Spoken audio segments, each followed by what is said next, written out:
হঠাৎ করেই দেখছি এরা আমাদের বাড়ির ভিতরে কি সব যেন করছে। এটা মানে পাঁচিল, এটা তো আপনার পাঁচিল। হ্যাঁ, তাহলে আপনার এইদিকে কেন হবে, গায়ে হবে? এই তো আবার কি করে?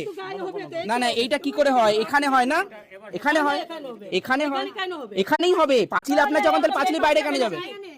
পাঁচিলের বাইরে কেন যাবে? তাহলে এখানে চলে আসো, এখানে আসবো, এখানে আসবো, তাহলে এই তো এখানেই তো আসছে, পাঁচিলের সোজা হবে।